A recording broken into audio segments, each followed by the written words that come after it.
Hey, welcome everyone to the Rebel Alliance podcast. My name is Aaron Bowman. I'm going to be your host today. And I thought I was on time or a little bit behind. I forgot time change, and it's actually 3:40, not 2:40 as it says on my kitchen clock on the stove. So that's where we're at. So today we're going to be talking about how to start a private membership association, and this is going to be the basics. So all of you that are new, maybe first time tuning in, maybe the first time you're searching a PMA or an unincorporated association or anything like that, this is kind of going to be the one that you want to pay attention to, because we're going to talk about getting things started. This is episode 71.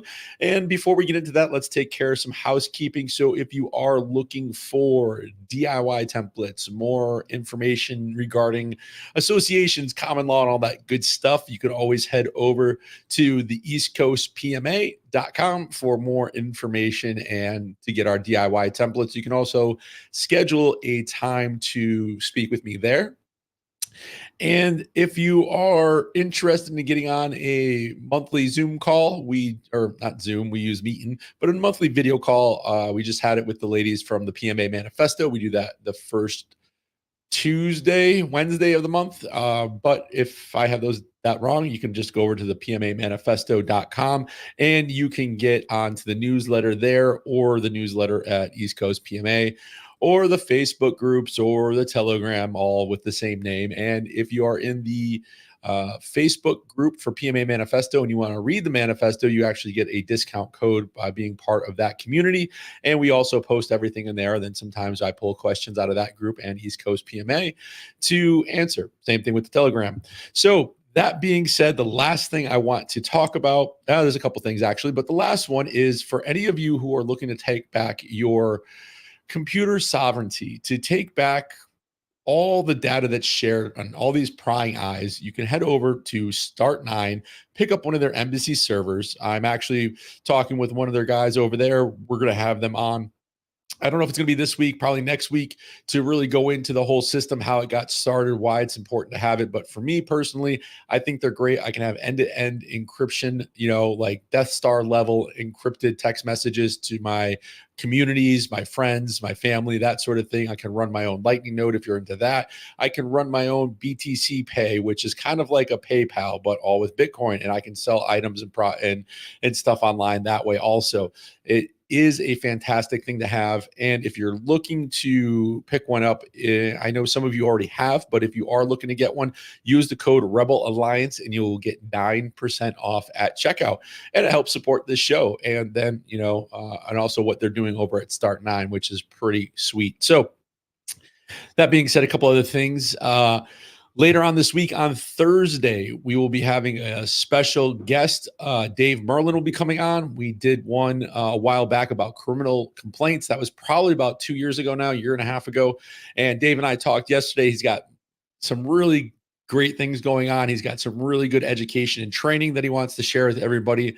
And when I'm talking about data, you're going to get, we'll get into this more, but what he's offering is over 20 gigs of his legal work over his lifespan. And this is just something I think a lot of us are going to be interested in, especially if you are a parent and you want to hold, board of ed members accountable, your town council accountable. There's all these different tools that he's going to share with us, and he writes really well. So it's definitely some templates in there and stuff like that you can utilize to create your own stuff to hold these evildoers accountable. So that being said, that's going to be Thursday's episode. So stay tuned for that one.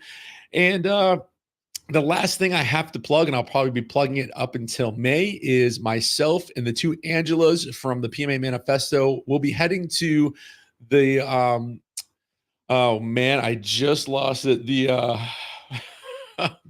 I gotta write stuff down sometimes. The why can I want to get it right. The Renegade Food Conference. I wasn't sure if it was a conference. I almost screwed that up. So that's going to be May 17th and 18th. And I believe it's West Virginia. So we'll be posting some stuff for if you want to get tickets to that. We're actually going to be there talking about associations at the Renegade Food Conference. And we're actually going to be debating with some people that also provide education and help set up associations. And it's very interesting, some of the people that they've helped. And you'll be able to come in and talk to us, shake hands, that sort of thing, if you're in that area and going to that. So that's something I just wanted to plug. And what I'm going to do is turn on the comments here. So feel free to leave a comment while you're watching if you have any questions. But today is really going to be about just how to start a private membership association, as they're called online. That's the sexy term, PMA. And what they really are is unincorporated associations. And we've got some downloads at the East Coast PMA you can go grab in the Telegram group. I think there's some more things I still have to upload because I say I'm going to do that and then I forget after the episode's over. But we're going to go over a couple different points here. And the first one is really the whole purpose of the association. And hey, I'll throw this up there real quick. Hey, no problem. I will get you on either this week or next week, and definitely pick your brain as far as all of your legal knowledge and some of the stuff that you've had to go through. So no problem. I'll check my email today, but no worries, man. I know we're on two different coasts, so sometimes it's difficult, but really getting started with associations, it really starts with defining the purpose in your mission. So you need to have that reason for association, that why you're assembling, why you're coming together. And once you figure out what that is in your mission statement, like, that really kind of forms or molds how your association is going to operate, what it's going to entail, and what you're going to be doing within your association. So the next thing is probably what you're doing if you're watching this, and that's research and planning. Like, I just talked to a guy out of Tennessee today who's got a berry thing going on. He wants to do an association for that. And there's all these different reasons why people want to do associations or why they're drawn to it. And some of it is based on lies, which we've covered here before. But there's also a lot of truth to it also, to some of the aspects of it. So you want to do your research. You want to research, how associations are looked at in your area, the unincorporated associations. You want to maybe look at other associations that are similar to what you're going to be doing and maybe reach out to them and see how they've been operating, if they've had any pushback. Because I just got off the phone today with another group here in Connecticut. They've had some issues with the early childhood licensing department, OEC or EOC, whatever the heck they're called here in Connecticut. I can never remember their acronym, but basically they do all the licensing requirements and making sure that you are not operating a illegal childcare facility. So we had a conversation today about that. And, I guess apparently they're a little busy with some of the work we're doing here in Connecticut, and they're backlogged because it's been taking them over 2 months to finalize their investigation, just to come back and say that they are a religious organization. So you want to reach out and you want to see what others are doing. You also want to see if there's a demand for it. So like for us, when we started Liberty House, it was, hey, we need something for the community. It's right smack dab during the whole COVIDs, and we don't, want to wear masks, and we want to be able to give handshakes and, not fist bumps or elbows or any of that nonsense that was going on. So what can we do? And so we started with our freedom. What the heck did we call it? It wasn't a freedom festival. It was a freedom bazaar. And we had local farmers in there selling plants and whatnot, bounce houses and stuff for kids, but it worked out really well. And so we saw that there was a need for community in our area, and our group has grown, it has shrunk, it has grown, it has shrunk, and it changes over time. We don't meet as much as we used to, especially in the winter months, because we don't really have a home base, so to speak, of like a barn we're renting or anything like that. We did have a spot at one point, but we're community based and we help each other learn different things. So you want to do your research and your planning. And my allergies are killing me today. I don't know why. But again, for those of you who are watching, or even if you're watching the replay, feel free to leave a comment or question, and I will be more than happy to answer that in another video if you're watching the replay or answering it live. So legal considerations. This is where it gets into your founding documents that you hear others say. Now, keep in mind what I talk about is an unincorporated association, an association that is not incorporated at any level, whether it's state or federal or local town or anything like that. It's strictly private. You set it up for your members, you and whoever's running it. The two of you get together, say, okay, we've defined our purpose and our mission statement. We've done our research. We know there's a need for this. Let's form this thing. And how are we going to form it? Now, there are many ways to form an association. You could form an association that's an LLC if you wanted to. You could do that. I do not do that. I like the fact that you are private by doing an unincorporated association. Now, what are some of the drawbacks to that? They're looked at different in each state. You'll hear most of these other people online that talk about associations and intermingle that with a lot of patriot mythology that they are the same across the board everywhere you go. And you can do whatever you want in an association. It's not really the truth to it. What the truth is that they're looked at differently at every level of or every state, I should say, not level of the state, but at every state they're looked at a little differently. So if you look at, and we'll call it just constitutional common law, whatever you want to chalk it up to, as far as looking at American jurisprudence and what it says about unincorporated associations, at that high level, they are a entity that is not separate from its members. And in most cases, depending on your state, that's how it might be looked at. So there's other things you need to take into consideration if you're worried about liability. However, in other states, they are looked at as a separate legal entity from their members. So again, it depends on what state you're in. And then if you're a nonprofit association, you need to see if your state's accepted the Unincorporated Nonprofit Association Act, which came out in the late 90s. So there's all these things that you want to make sure that you're checking when you're setting it up, or you at least know about, because a lot of the information on there is bad, and you'll just get set up with crap documents that aren't worth their weight in rice. I don't know, worth their weight or whatever. They're worthless, right? Toilet paper. That's the word I'm looking for. So once you figure out how you want to get set up, and again, you don't have to go and do it like I do or how I consult with others to do. You can get the DIY templates and create your own thing, or you can set up a corporate association. But that's not what we do here. So we're not going to talk that much about it. Now, the next thing is drafting your governing documents. And that's going to be your constitution, your bylaws, your articles of organization, whatever you'd like to refer to it as. Now, when I help people set these up, or when I set them up for individuals, or if you get the DIY templates, you are going to have bylaws and articles of organization, a membership agreement. You're also maybe going to have a non-disclosure agreement. You might have a confidentiality agreement. You might even have a hold harmless agreement. These are different things that you can add into your basic founding documents.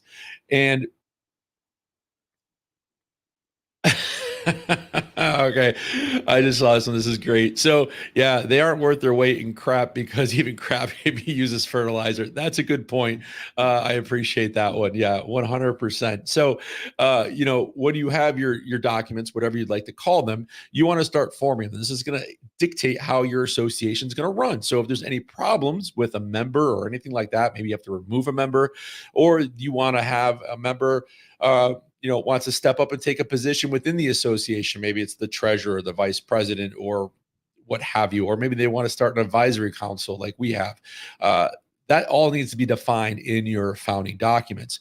And once you have all that stuff put together, then you can start putting everything into development, and you can start, or I should say, deploying everything, and you can start bringing in your members. So one of the things you also want to consider when setting up your documents is not only your mission statement and what you're getting set up to do, or your reason for association, because you want to make sure you're able to articulate that, is that if you have a member that wants to join, you should have defining membership criteria. Because again, with the unincorporated associations, not only do we not offer public accommodation, we also have exclusivity to who our members are.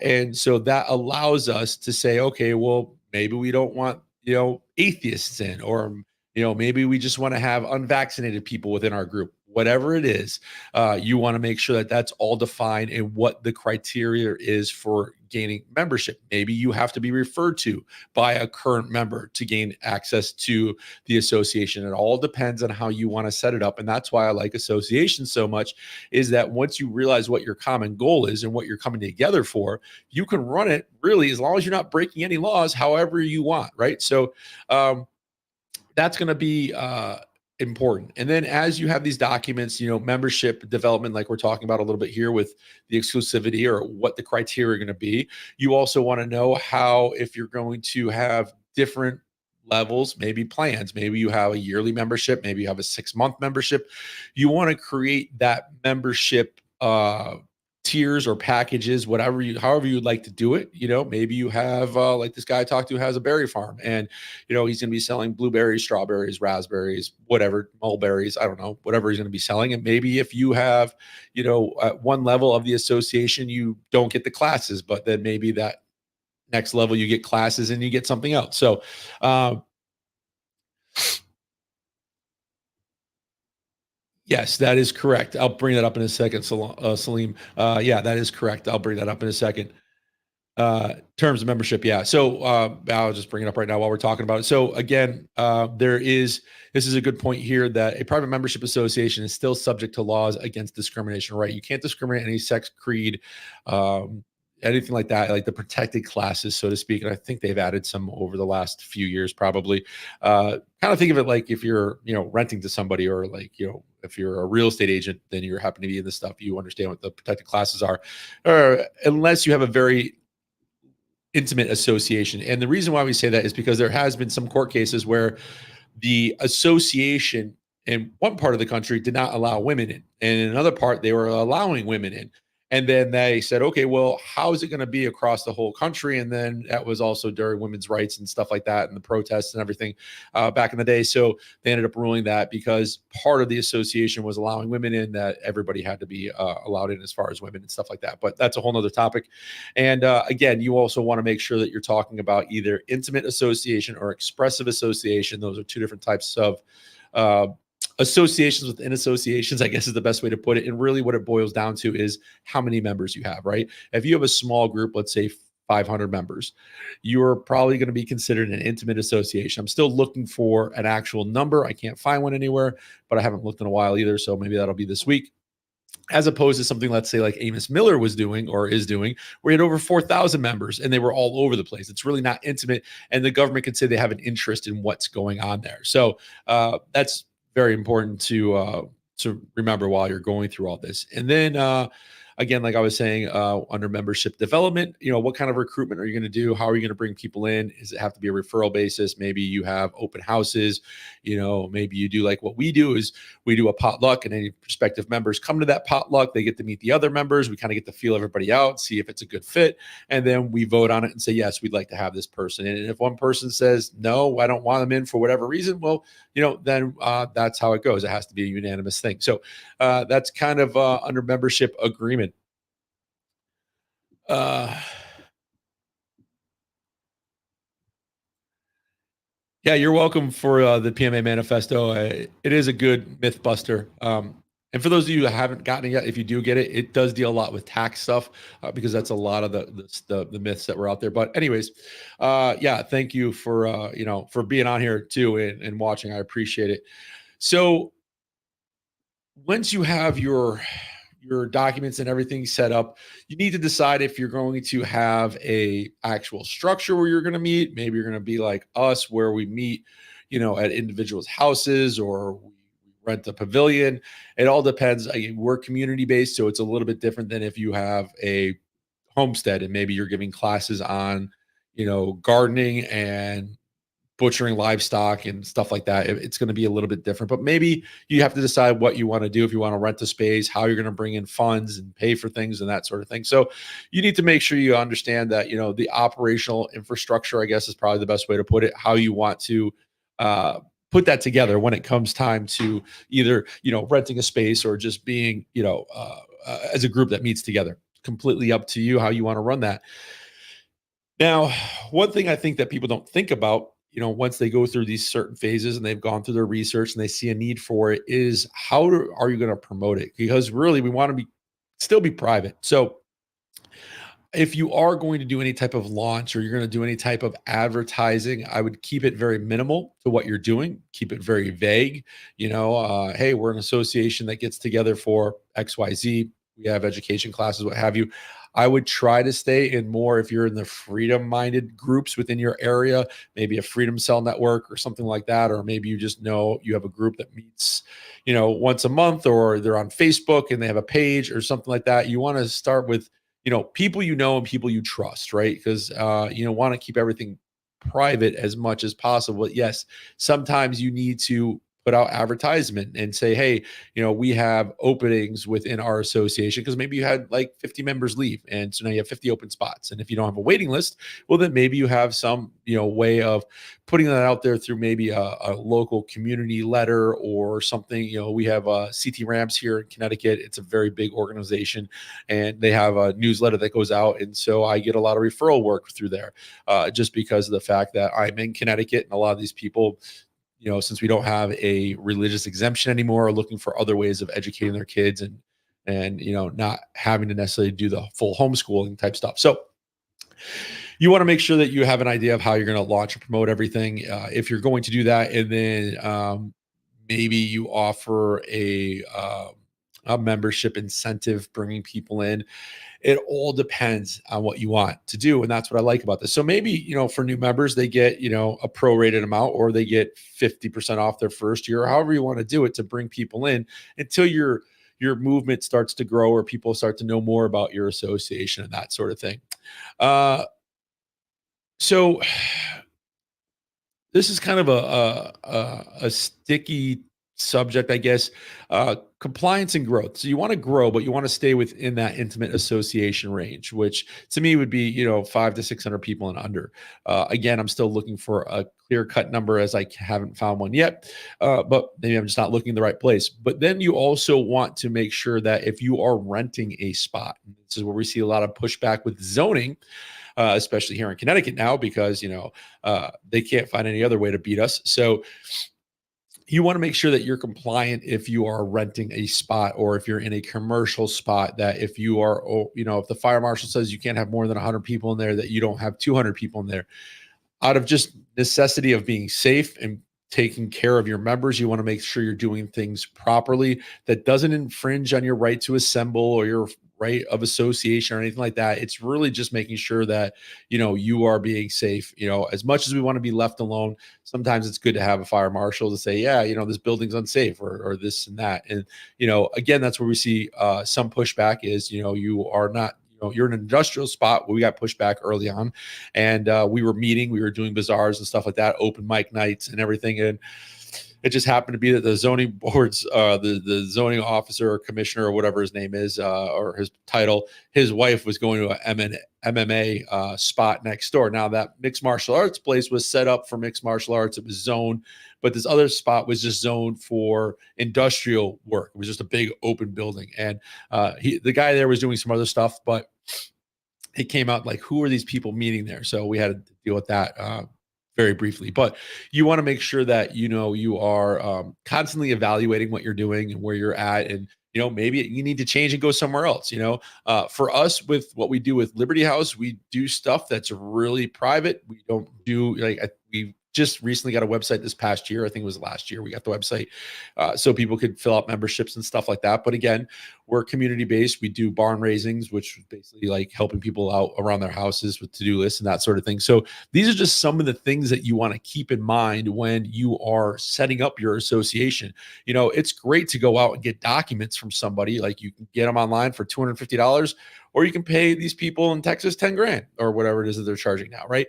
But just because you have those documents, you need to know how to operate properly. And that's one of the things we try to bring out here. I try to relay here on this channel, is that just because you have these documents doesn't mean you're 100% protected, and you can do whatever you want. You still have to do things that are legally and lawfully correct. And yeah, you can protect your members' privacy. That's a real great aspect of the association.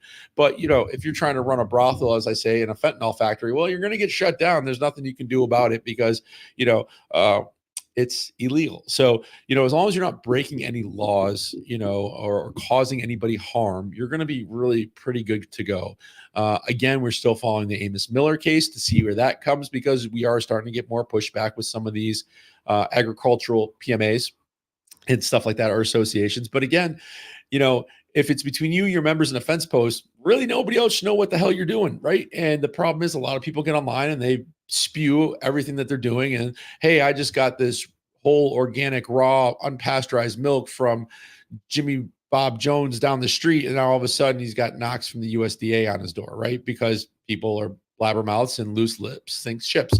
One thing Yeah, the police powers still apply to private associations and private contracts. Unfortunately, facts is facts. Yes, that is true.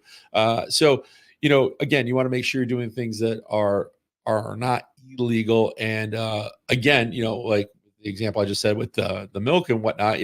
If it's between me, my neighbor, and the fence post, well, why the hell would I want to put it on Facebook anyways, or that cesspool or wherever else?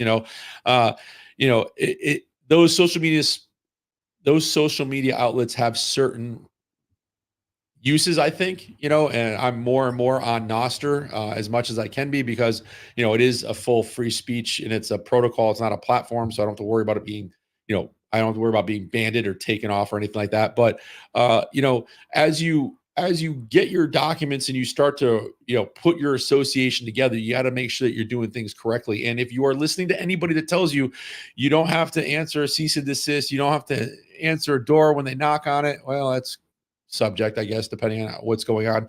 But you do have to follow certain things. And that's why I tell a lot of people if you're getting an association, do yourself a favor, go over to Dr. Graves' course. You can find the link right on East Coast PMA to go to how to win in court without a lawyer. And you'll learn the ins and the outs written at like, a very simple, maybe eighth grade level to understand how the court system works. That way, there, if you are challenged or something happens, you're able to, at least understand the legalities of what's going on. And if you have to hire an attorney because you don't want to like represent yourself or anything like that, then at least you know what they're doing is correct and in your best interest. So those are some of the things. Let's see. We got a question here. Let's see. Let's see here. So Facebook, Telegram, I have a question, but I don't know which is the right form to ask. Does PMAs work for products like a soap business? So this is a great question. Thanks for stopping by and asking. Either place is great. So yes. Short answer is yes. You could have an association that, offers soap products. I don't like to say that associations can strictly be set up for business because really what's your reason for association? Now, if you're teaching soap making or you're getting together with other individuals who have allergic allergies to the soap that's made in industrial factories and you're showing them a better way to live a natural, healthier, holistic lifestyle with natural soaps that are made at home, whether they buy them from you or they take your class on how to make them, then yes, you could do an association like that. Now, if you're just strictly set up for business, I hate saying that, it's not just for, it's not just for business, right? There's got to be something else to it. Now, you can find documentation. We've gone over stuff here where, yes, you can have a for profit, nonprofit association, that sort of thing. But I hate to say that, they're strictly seen set up for commerce.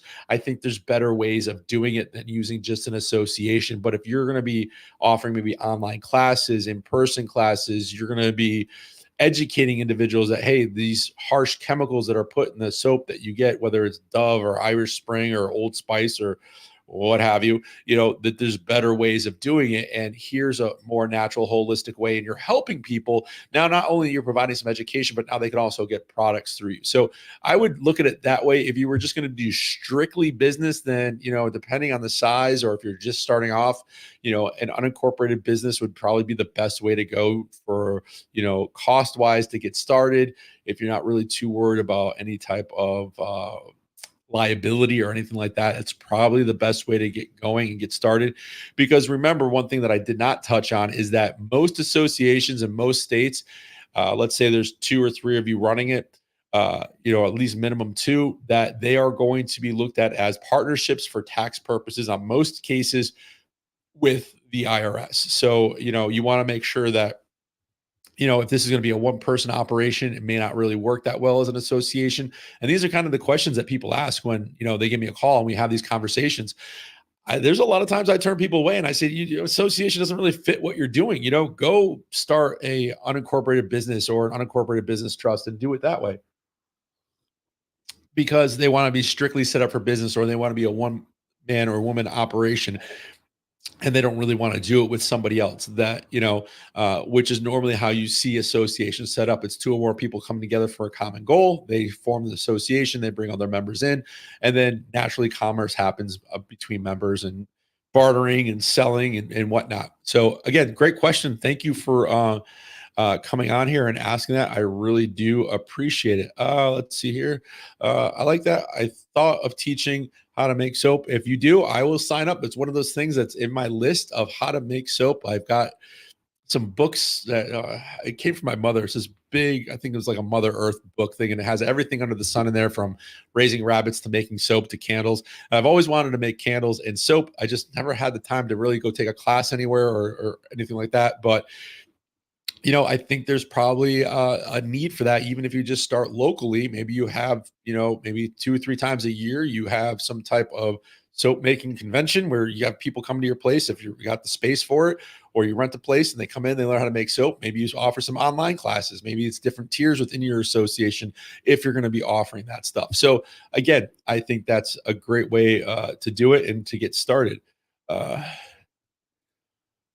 Let's see, my sister's doing that. She's been making soap for a while and just started teaching privately. See, it's definitely a need I think out there, especially with the amount of people that are allergic to certain things these days, and rashes and stuff like that from sensitive skin with some of these harsh chemicals that they put in the stuff. Not that I could tell you really what's in a bar of like Irish Spring. I just know this stuff's crap. And having a natural goat soap or something, a goat milk soap or something like that, is probably better for your skin, anyways. And yeah, I think that's a great way of doing it. So thank you for asking the question. I do appreciate it. Got a few more people online here, so feel free to ask a question if you want. I'll give you a few minutes now to start typing, because this kind of is just, like I said, it's how to start a private membership association. Like we said, it's very simple. Few basic steps. Define your purpose and your mission. Reach out, research and planning. How you're going to construct, or your how you're going to have it set up. I said you could do it as an LLC if you really wanted to, or corporate. We do unincorporated stuff here, and we have bylaws, articles of organization, or you could call it a constitution if you want to do it that way. And then you want to have your membership development, whatever that looks like for you.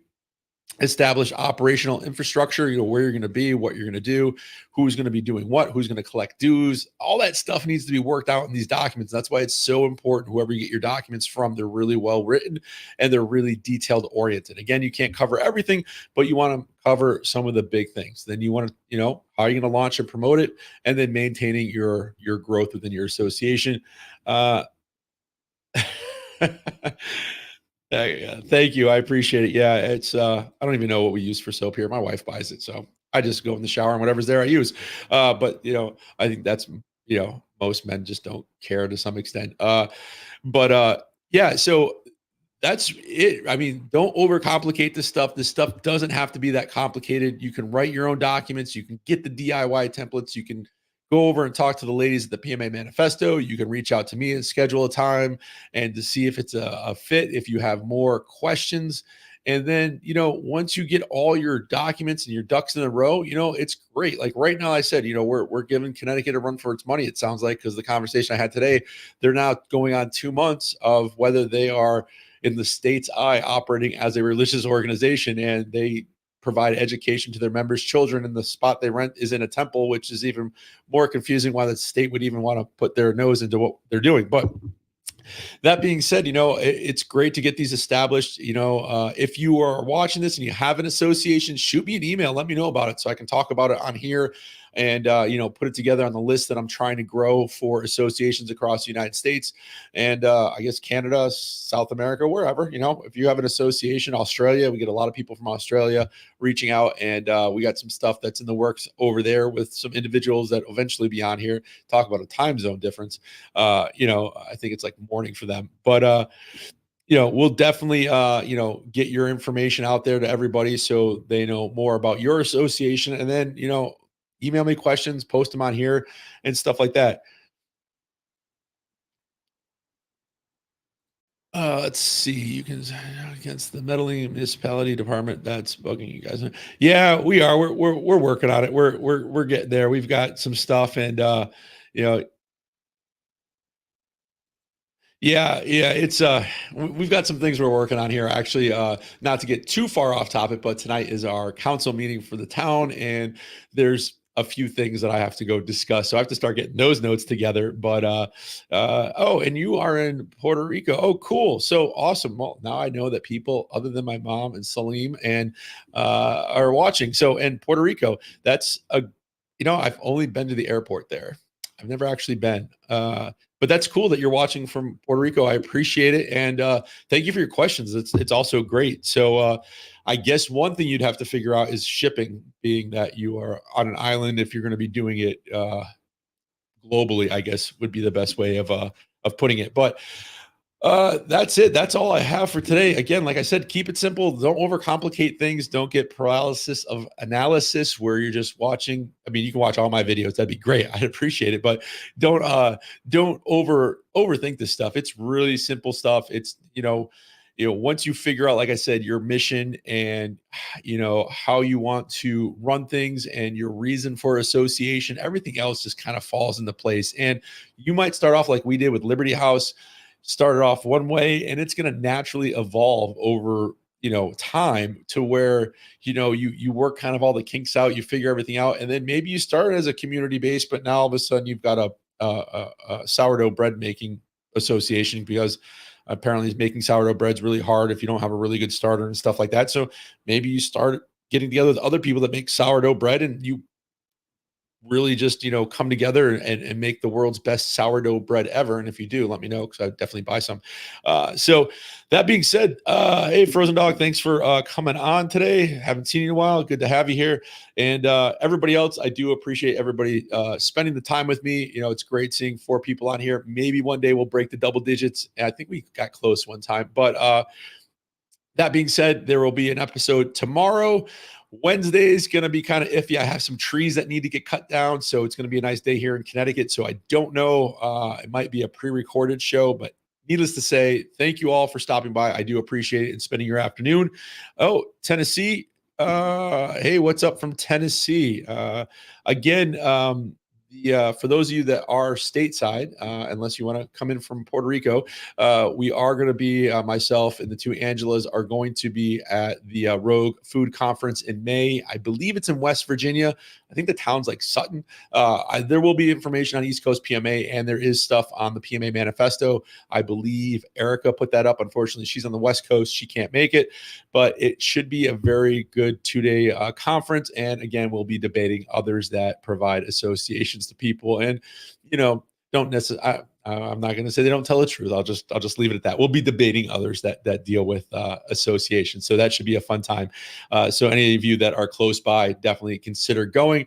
It'd be great to meet some of you in person, shake a hand or two, and then have some conversations about associations or anything in that realm, or that we talk about here. So again, thank you all for watching. That's it for today. I've got to go do some stuff around here now and get ready for my town council meeting tonight. And if you really want to watch the town council meeting, it's 7:00 Eastern Standard Time. You can find it on YouTube. They stream it live.